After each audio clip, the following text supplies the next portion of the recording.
पान कीजिए आज की कथा का।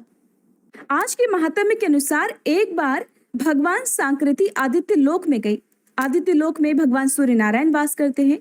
वहां सूर्य नारायण को प्रणाम करके उन्होंने चक्षुर्मति विद्या के द्वारा उनकी स्तुति की। उन्होंने स्तुति इस प्रकार की।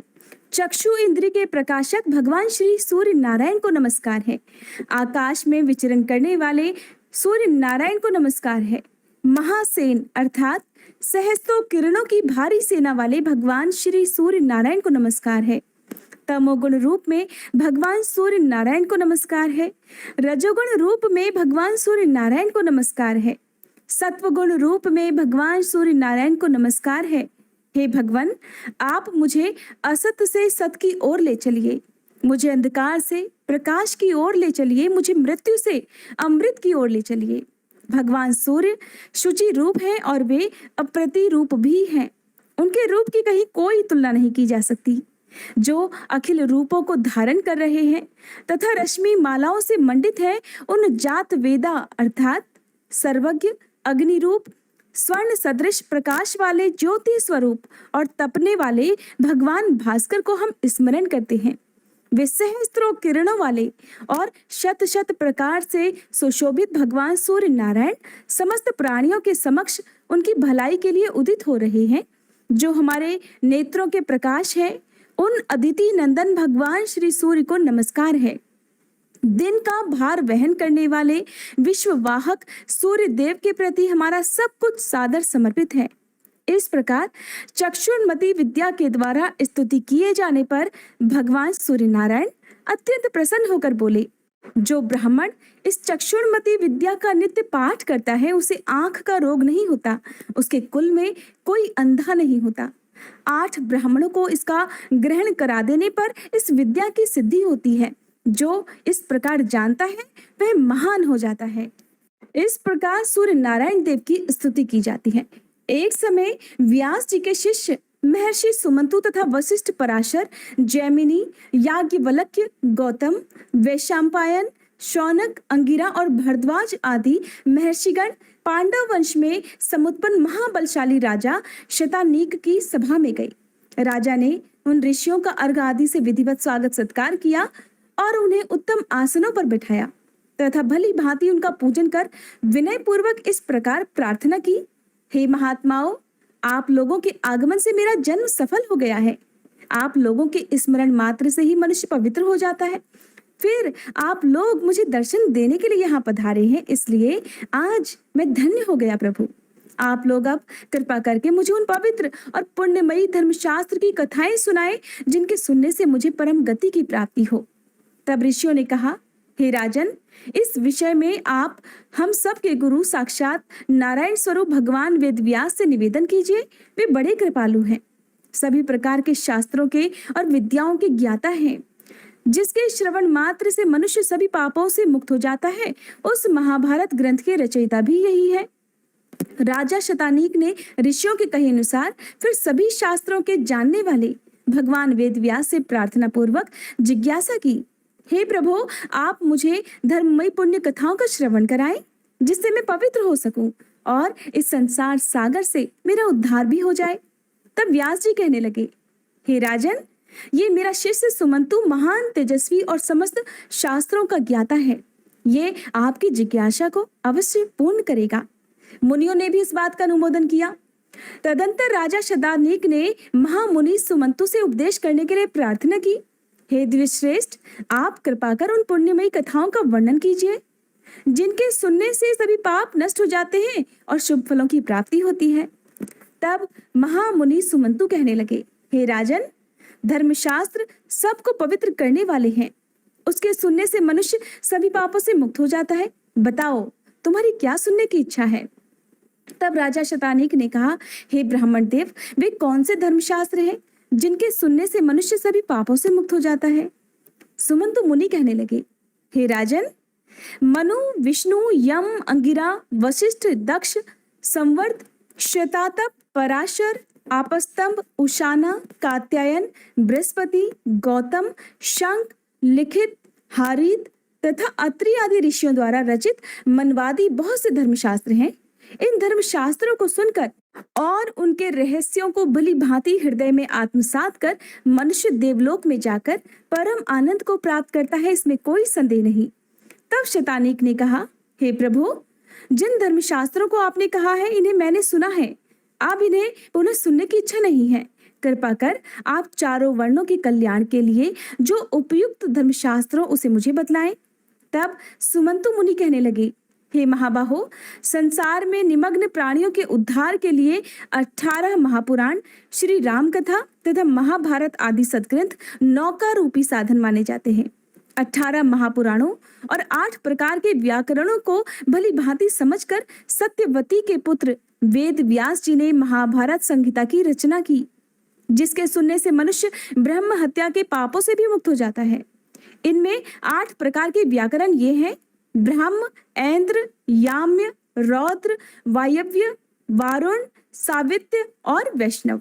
ब्रह्म, पद्म, विष्णु, शिव, भागवत, नारदीय, मार्कंडेय, अग्नि, भविष्य, ब्रह्म वैवर्त, लिंग, वराह, स्कंद, वामन, कूर्म, मत्स्य, गरुड़ तथा ब्रह्मांड, ये 18 महापुराण हैं। ये सभी चारों वर्णों के लिए उपकारक हैं। इनमें से आप क्या सुनना चाहते हैं? तब राजा शतानिक ने कहा, हे विप्र, मैंने महाभारत सुनी है, श्री राम कथा भी सुनी है, अन्य पुराणों को भी सुना है। अब मेरी इच्छा है कि आप मुझे ज्येष्ठ मास महात्म्य सुनाएं। तब सुमंतु मुनि कहने लगे, हे राजन, आपने बहुत उत्तम बात पूछी है। मैं अब आपको ज्येष्ठ मास महात्म्य की कथाएं सुनाता हूँ, जिनके श्रवण करने से ब्रह्मत्या आदि बड़े बड़े पाप नष्ट हो जाते हैं। इतना ही नहीं, अश्वमेध आदि यज्ञों का पुण्य फल भी प्राप्त होता है और अंत में सूर्य लोक की प्राप्ति होती है, इसमें कोई संदेह नहीं। यह उत्तम महात्म्य पहले श्री ब्रह्मा जी द्वारा कहा गया है। सुमंतु मुनि ने कहा, हे राजन, अब मैं तुम्हें धनवर्धन नामक वैश्य की कथा सुनाता हूँ, जिसने उच्छिष्ट भोजन अर्थात जूठा भोजन किया। उसके बाद उसका क्या परिणाम हुआ, इसे भी सुनिए। तब सुमंतु मुनि कहने लगे, हे राजन, सतयुग की बात है। पुष्कर क्षेत्र में धन धान्य से संपन्न धनवर्धन नामक एक वैश्य रहता था। एक दिन वह ग्रीष्म ऋतु में मध्याह्न के समय अपने वैश्वदेव कर्म संपन्न कर अपने पुत्र, मित्र तथा बंधु बांधवों के साथ भोजन कर रहा था। इतने में ही अचानक उसे बाहर से करुण शब्द सुनाई पड़ा। उस शब्द को सुनते ही वह दयावश भोजन छोड़कर बाहर की ओर दौड़ा, किंतु जब तक वह बाहर पहुंचा वह आवाज बंद हो गई। फिर लौटकर उस वैश्य ने पात्र में जो छोड़ा हुआ भोजन था उसे खा लिया। भोजन करते ही उस वैश्य की मृत्यु हो गई और इसी अपराधवश परलोक में भी उसकी दुर्गति हुई। इसलिए छोड़े हुए भोजन को फिर कभी नहीं खाना चाहिए, अधिक भोजन भी नहीं करना चाहिए। इससे शरीर में अत्यधिक रस की उत्पत्ति होती है, जिससे प्रतिश्याय अर्थात जुकाम, मंदाग्नि, ज्वर आदि अनेकों रोग उत्पन्न हो जाते हैं। अजीर्ण हो जाने से स्नान, दान, तप, होम, तर्पण, पूजा आदि कोई भी पुण्य कर्म ठीक से संपन्न नहीं हो पाते। अति भोजन करने से अनेकों रोग उत्पन्न होते हैं, आयु घटती है, लोक में निंदा होती है और अंत में सद्गति भी नहीं होती। उच्छिष्ट मुख से अर्थात झूठे मुंह से कहीं भी नहीं जाना चाहिए, सदा पवित्रता से रहना चाहिए। पवित्र मनुष्य यहाँ सुख से रहता है और अंत में भी स्वर्गलोक को जाता है। तब राजा ने पूछा, हे मुनीश्वर, ब्राह्मण किस कर्म के करने से पवित्र होता है, इसका भी आप वर्णन कीजिए। सुमंतु मुनि कहने लगे, हे राजन, जो ब्राह्मण विधि पूर्वक आचमन करता है वह पवित्र हो जाता है और सत्कर्मों का अधिकारी हो जाता है। आचमन की विधि यह है कि हाथ पांव धोकर पवित्र स्थान में आसन के ऊपर पूर्व अथवा उत्तर की ओर मुंह करके बैठे, दाहिने हाथ को जानुं के भीतर रखकर दोनों चरण बराबर रखे तथा शिखा में संधि लगाए और फिर उष्णता और फेन से रहित निर्मल और शीतल जल से आचमन करे। खड़े खड़े बात करते, इधर उधर देखते, जल्दी जल्दी और क्रोधयुक्त होकर कभी भी आचमन नहीं किया जाता। हे राजन, ब्राह्मण के दाहिने हाथ में 5 तीर्थ कहे गए हैं: देव तीर्थ, पितृ तीर्थ, ब्रह्म तीर्थ, प्रजापति तीर्थ और सौम्य तीर्थ। अब आप इनके बारे में भी जान लीजिए, इनके लक्षणों के बारे में भी जानिए।